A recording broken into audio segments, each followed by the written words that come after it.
Maayong nga adlaw mga pinalangga namon nga tagsubaybay sa sini nga programa abi-abi liwat namon kamo sa malipayon nga pagpamati. Ang aton nga programa ang pagpamalandong sa pulong sang Dios. Apang antes kita magapadayon, magapangamuyo anay kita.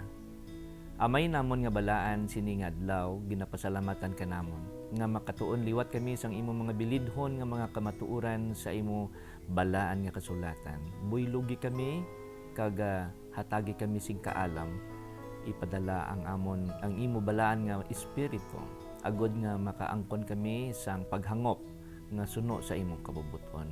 Hatagi man kami sing gahom sang pagtuman. Salamat kay ikaw nagpamati kay nagsabat sang amon pag-ampo. Patawara kami sang amon mga sala in Jesus name. Amen. Nagapadayon kita sa aton nga pagtuon sang nagligad gintun-an naton ang isa ka pagkilala sang matuod-tuod nga tanaw kon ano nga klase sang espiritu pinaagi sa bunga sang aton mga karakter kung ano nga espiritu ang nagagahom sa aton. Karon nga adlaw pagatun-an naman naton ang isa ka pinasahi nga pagtulun-an hanungod sa matuod-tuod nga pagsimba sa aton Dios. Ang aton nga teksto nga pagatun-an karon na sentro sa kapitulo 4 sang sinulatan ni San Mateo. Chapter 4 in verse 10. Then said Jesus unto him, Get thee hence, Satan, for it is written, Thou shalt worship the Lord thy God, and Him only thou shalt serve. Sa aton pa, ang aton nga pagtuon karon na sentro ini sa maragtas o kon sa istorya nga sang si Ginoong Hesus gintintar sang kaaway didto sa siya pagkatapos ang isa 40 diyas kag 40 kagabi nga siya nagpuasa. Wala siya sang ginkaon kag ang handom kag ang mission sang Ginoo amo ang pagluwas sa imo kag sa akon. Ginhambalan siya sang iyawa nga kung ang Ginoo magasimba sa iya, ihatag niya ang tanan nga kagamhanan sa duta. Ang temptation, nakita sang kaaway ang kaluyahon sang physical sang aton Ginoo tungod kay siya gutom. Tungod kay siya malayo sa amay physically. Apang wala niya paghuna-huna kung daw ano ka balaan kag kami natud-on sang misyon sang Ginoo kung nga siya nagpakatao. Abusaran sang yawa ang sirkumstansya nga sa diin nakita niya ang Ginoo nga nagpakatawo. Karon ginhambalan siya sang Ginoo nga simbaha lamang ang Ginoo nga imo Dios kag siya lamang ang alagara. Sa aton pa, ano ang kahulugan sini nga pagsimba? Kung lang taon naton, ano ang luyag gidya sang kaaway nga himuon sang aton Ginoo? May nabasa ako diri sa kapitulo 6, versikulo 16 sang Roma. Nga kung aton basahon, Romans chapter 6 verse 16. Know ye not that to whom ye yield yourselves servants to obey, his servants ye are, to whom ye obey, whether of sin unto death, or of obedience unto righteousness. So, kung lang taon naton dire, kung sino gali ya ang aton ginatuman, siya ya ang aton ginaalagad, siya ya ang aton ginasimba. Kag kung sino iya ang aton ginasimba, nagakahulugan ini sang kamatayon. Kung simbahon naton kag alagaron ang sala, nagadulong ini sa kamatayon. Apang kung alagaron naton ang pagkamatinumanon, nagadulong ini sa aton sa pagkahimpit o kung sa maminatud-on. Of course, magadulong ini sa aton sa kabuhi nga wala sang katapusan. While Satan was so determined nga ang aton Ginoo iya tiplangon sa sini nga pamaagi. Ti kun sa tawo ya kun oferan ka sang dako nga kantidad, dako nga gahom. Kalibutanon ha. We are talking about worldly pleasure, worldly possession, kaangay sang mga posisyon, gahom, o mga otoridad, kaangay sang pagbulutan. Halimbawa, barangay kapitan, mayor, alkalde sang syudad, no? Congressman, o kung senador man, o kung anuman nga klase sang pagbulutan nga ari sa duta. Nagasimbolo ini sang ginatawag naton nga responsibilidad. Kung paano naton ginagamit ini, kag ang aton mga motibo, ginapamangkot kung sino bala ang aton ginasimba. Ang Dios bala sang kapawa, o kung ang Dios sang kadulom. Kung lang taon naton diri sa kalibutan may duwa ka puwersa nga naga-exist. Hindi pwede kita magdesisyon sang tunga-tunga. Kay kung magdesisyon kita sang tunga-tunga, hindi mabaton kag hindi madawat ang aton nga pagsimba. May koneksyon ini sa ginahambal sang nahauna nga anghel sa the book Revelation, sa bugna kapitulo 14. Ano gid bala ang matudtuod nga pagsimba sa aton Ginoo? Kun lang taon naton diri sa bugna kapitulo 14, may sugo diri, no? O kun may pagsinggit sang mabaskog halin sa langit. May 3 ka anghel nga nagalupad sa kalangitan, kag ang una nga anghel nagsinggit sa kapitulo 14 versikulo 6. Basahon naton dire. And I saw another angel fly in the midst of heaven, having the everlasting gospel to preach unto them that dwell on the earth, and to every nation, and kindred, and tongue, and people. So ini nga tingog nga halin sa langit, gadala sang walay katubtuban, walay katapusan nga balita, maayong balita, gospel. And if we talk about the gospel, this is something to do with the love of God, the mission of Jesus Christ to save humanity, nga nahulog sa sala. This is about salvation to all mankind. Gani pa nga dapat ihatag ini nga balita, iwali sa bug-os nga duta, kag sa tanan nga nagapuyo sa sini, sa tanan nga mga pungsod, sa tanan nga mga nasyon, sa tanan nga mga hinambalan, sa tanan nga mga sari sang tao, tanan nga klase sang tribo. Ano ang ginasiling dira sa versikulo 7? Saying with a loud voice, nga aloud. It has something to do with a great emphasis. Dapat ihatag gid inising matunog, hindi nga taguon lang nga klase sang balita. Siling niya dire, fear God and give glory to Him, for the hour of His judgment is come, and worship Him that made heaven and earth and the sea and the fountains of waters. May ginahambal diri sang ginatawag nga worship. When we talk about worship again, ginsabdong sang Ginoo ang kaaway. Sila niya simbahalang ang imo nga Dios. Siya lang ang imo alagaron. Kaginbasa naton kagina kung sino ang aton ginatuman, siya man ang aton ginasimba. Sa aton pa ang pinakataas nga klase o kon tipo sang pagsimba amo ang mahigugmaon nga pagtuman. Kung sino ang imo ginatuman, abyan hinigugma, siya amo ang ginhatagan nimo sang deber agud imo pagkasimbahon.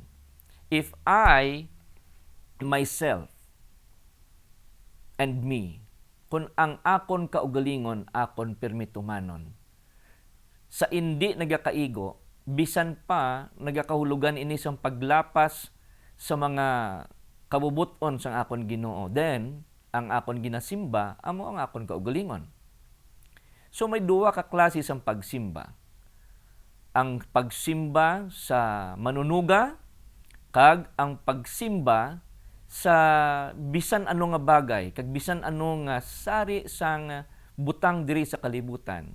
Ang pagsimba sa mga posesyon o kon mga ginaangkon naton nga mga butang. Kung gintagaan ini naton sang bili sang balor labaw sa aton ginakilala nga Dios, then amo ini ang aton mga ginakabig naton nga mga Dios. It might be relationship nga mga questionably, it might be your money, it might be sang iban pa naton nga mga pagkabutang, o kon aton nga mga abyan o ginatawag naton nga mga idols. Laban ang mga Pilipino makakita gani artista ara na akon nga idol, no? Layo pa ang adlaw ga excited na ang mga tawo nga magpreparar agud sugataon ang ilang nga idol nga ilang mga ginakakunyagan, no? Nga lipay sila sa pagtan-aw sa ila. Mga artista sa mga show business, sa mga pelikula, Hollywood man ay in abroad sa Amerika o kon local diri sa aton nga showbiz diri sa aton sa Pilipinas. Apang kon hatagan naton sang pagtulotimbang, daw mas labaw pa ang pagtan-aw naton kag pagkakunyag naton kag pagka-excited naton magtan-aw sa aton mga idol nga mga artista nga mga parehas tama lang nga mga tawo kaysa pagtan-aw sa mahimayaon nga nawong sang aton Ginoo by means of Bible study, by means of worship or devotion. Sa ginhambal dire, worship Him that made heaven and earth. Sa aton pa, walay rason nga simbahon ang indi manunuga. Pero sa masami, ining mga tinuga, amo iyaya ang aton ginhatagan sang mas may dako nga valor o kon bili. Kung i-value naton ang mga butang sa kalibutan, ano ang pwede naton nga itupong sa aton nga Dios nga ginaalagad? Bisan ang aton kabuhi, bisan ang aton nga mga pagkabutang, bisan ang aton bug-os nga manggad sa kalibutan kung may ara kita. Hindi ini makatupong sa gugma, kaluoy, grasya kag kaluwasan nga ginpanginmatyan sa aton Ginoo sa krus sa Kalbaryo. Ti ang pamangkot nga ang mas labaw gid pirmiyaya ang aton nga mga luyag, ang mas labaw pagid ang mga butang sa kalibutan. Labaw pa naton nga ginasimba ang aton nga mga gusto nga masami indi suno sa kabubuton sang Ginoo kaysa aton Dios nga ginaalagad. When we talk about worship again, paano naton siya simbahon bilang manunuga? Kung balikan naton ang langit, sa diin ang yawa nag-rebelde tungod sa pagkadi kontento sa iya kahimtangan dito sa langit. Nagluyag niya maglabaw sa Dios. Ang iya huna-huna, ginpasulod niya sa una-una sang iya nga mga ginsakpan nga mga anghel. Man siya ang leader mo. Siling niya, tani, no? Tanawan niyo, ang Dios wala kita sang freedom. Nga tungod sang iya kasuguan. This is always the issue. Pag may sugo, daw ginakabig naton nga daw peniriso kita tungod sang sugo. Apang wala paghuna-unaa sa mga katawhan, bisan pa sa kay Adan kag kay Eva, nga kung tumano naton ang kasuguan sang Ginoo, may ginatawag kita nga blessing. Kag kung supako naton ini, may ginatawag kita nga curse o kon pagpakamalaot. Let's consider the text found in Deuteronomy. Deuteronomy in chapter 28. Deuteronomy in chapter 28 in verse 13. And the Lord shall make thee the head. And this is the promise. And not the tail. Himuon kita sang Dios, siling niya, ginsaan niya sa mga katawhan, nga ulo Magsiling kita ulo, pinakataas nga bahin sang aton nga lawas. Sa aton pa, hindi ikaw ikog, hindi ikaw sunod-sunuran nan, kundi pangulo. And the Lord shall make thee the head and not the tail. And thou shalt be above only, and thou shalt not be beneath. Pero wala nagtapos dira mga abyan kaginigugma. Kay ang iya nga sugpon dire. If, and this is always the thing, if, there is always a condition, if that thou hearken unto the commandments of the Lord thy God, which I command thee this day to observe and to do them. There is always a pros and cons. May pabor kag may di pabor. Kon ang kabubuton sang Ginoo, kun ang iya mga kusuguan ginhatagan naton sang pagtagad kag aton initumanon, ang pabor sang pagpakamaayo sang pagpakamatarong nagasunod sa aton. Apang kun hindi naton pagtagaan sang balor, sang bili, sang value ining kasuguan sang Ginoo, o kun ang iya nga mga commandments, o kun ang iya nga kabubuton. Ang kabubuton sang tao maglapas. Pero ang kabubuton sang Dios kita maluwas. Wala siya sing luyag nga bisan sino nga magkadto sa kalaglagan. This is the reason why the Father sent Jesus. Para sa imo kag sa akon nga hindi kita malaglag sa dayon nga kalaglagan sa kalayo sa impyerno. Sa dayon nga siparar sang aton kaugalingon sa Dios. Atun-an naton sa mga nagliligad nga ang sala kag ang paglapas amo ang nag-separate sa aton sa gugma sang Dios.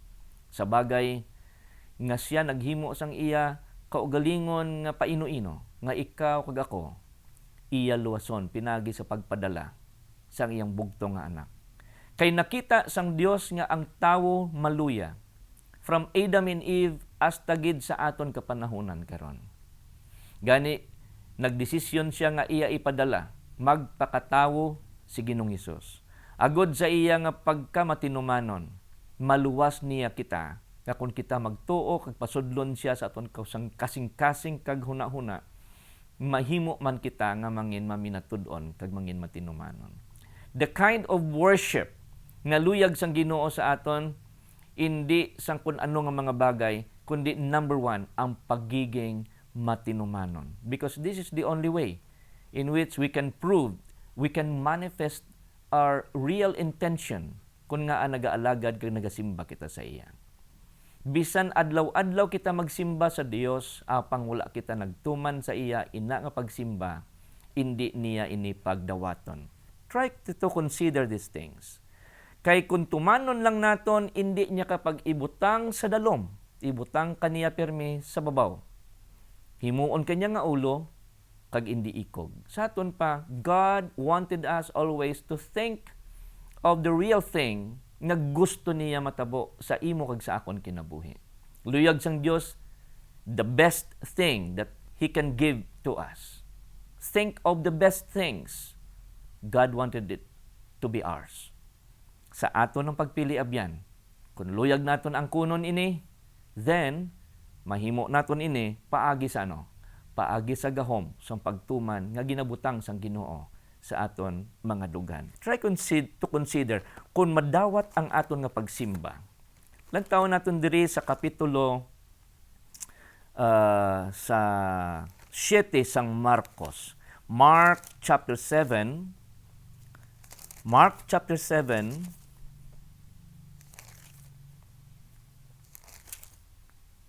in verse 6, 7, 8, and 9. Magabasa kita dire. And answered and said unto them, Well hath Isaiah prophesied of you hypocrites, as it is written. Ari naman ang pulong nga nasulat na.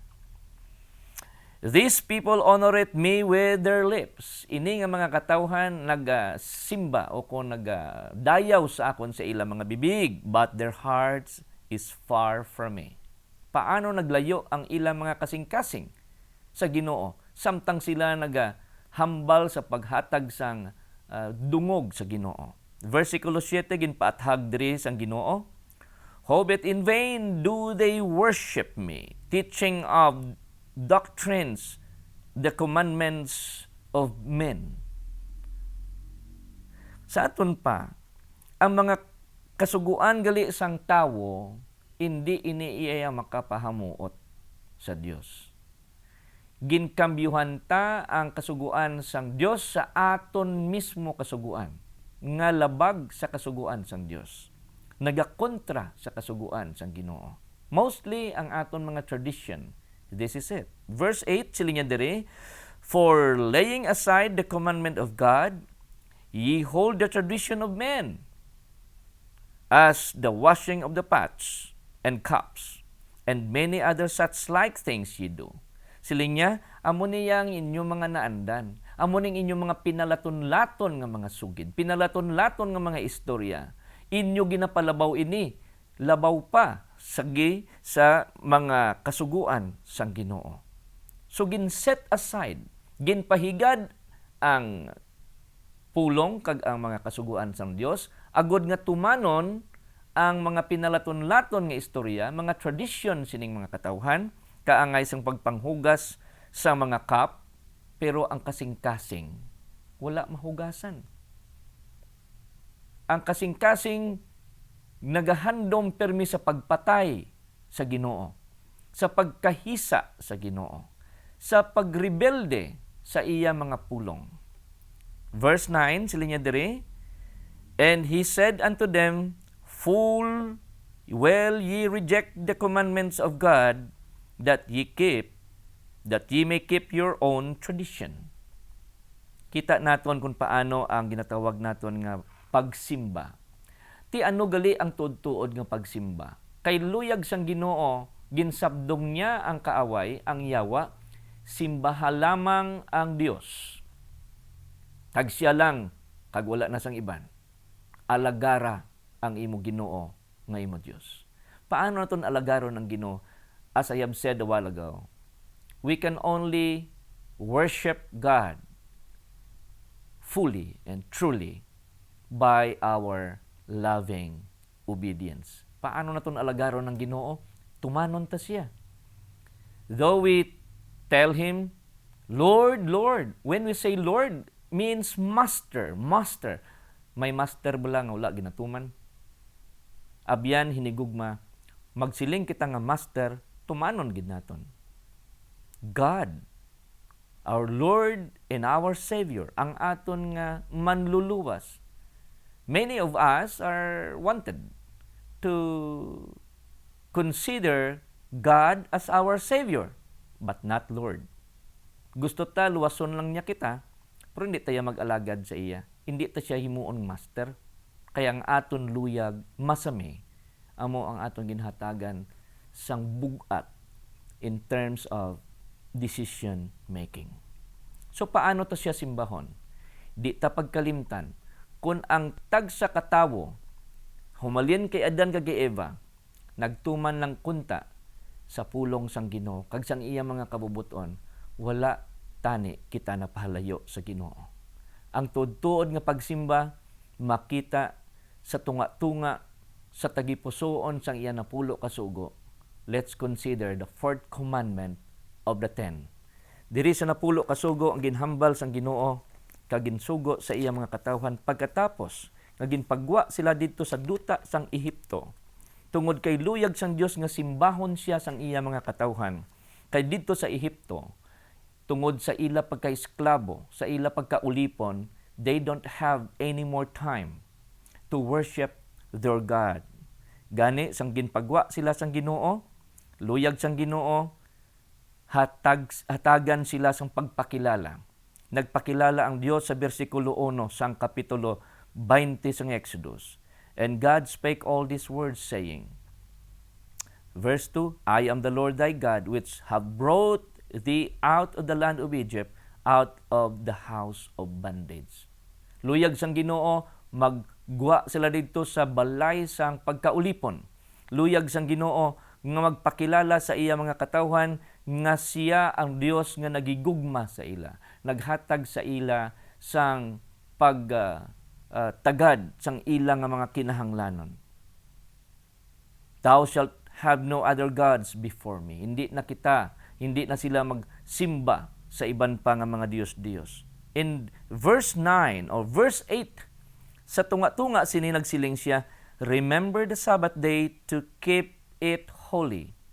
And this is how we worship God. Kung lang taon naton, paano kita mag-worship sa aton Ginoo?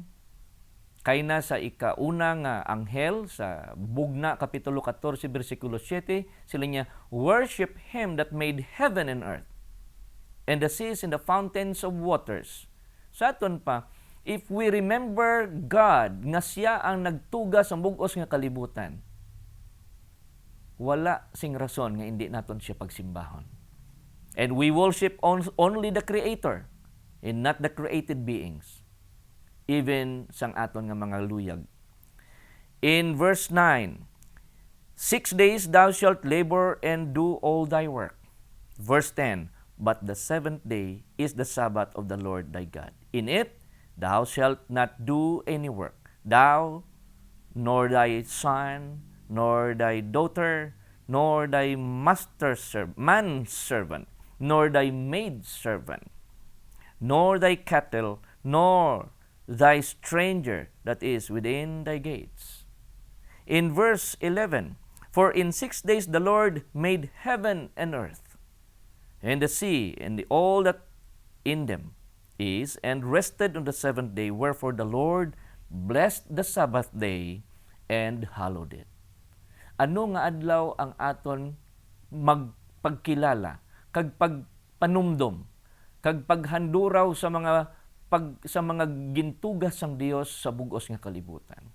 Sa ikapito nga adlaw, every week may espesyal nga adlaw utod hinigugma ang Dios nga ginhatag nga adlaw agod madumduman naton kag kilalahon naton ang iya pagkamanunuga. Bisan pa ang pagtuga niya sa imo kag sa akon.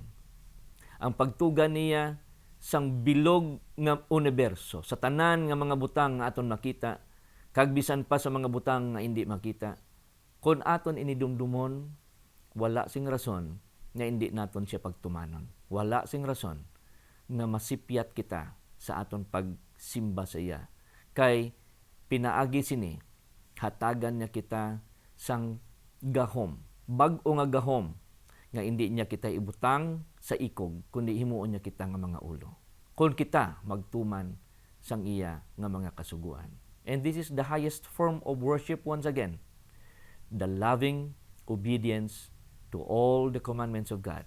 This is the thing nga ginubra ni Ginoong Hesus.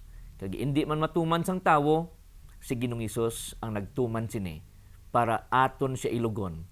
Agod siya higugmaon sang amay, kag siya nagdaog sining kalibutan, subong nga luyag niya ikaw kag ako magdaog man kag higugmaon sang amay. Utod hinigugma, luyag mo bala nga tumanon ang Dios kag alagaron kag simbahon siya lang kag indi ang iban pa. Kung amoy ini ang imo luyag, ginaagda ko ikaw sa pagpangamuyo. Heavenly Father, thank you for the Sabbath day and thank you for your love. You have sent Jesus to become obedient in all your commandments, in all your will. Isa ka butang nga naghatag sa amon sa pagpamalandong. Nga matudtod nga pag-worship sa imo bilang amon Dios, mag-alagad kami kag magtuman sang imo mga kasugan bilang amon Ginoo kag manluluwas. Magluwas sa pagtuman nga mahigugmaon. Wala sing matudtuod nga pagsimba sa imo. Ganito dluoy kami amay, ikaw amon pagasimbahon sa tanan nga oras ang amon kinabuhi. Salamat nga si Ginoong Hesus maghimo sa amon nga kapabli sa paghimo sini. Thank you for answering our humble petitions. In Jesus' name, Amen.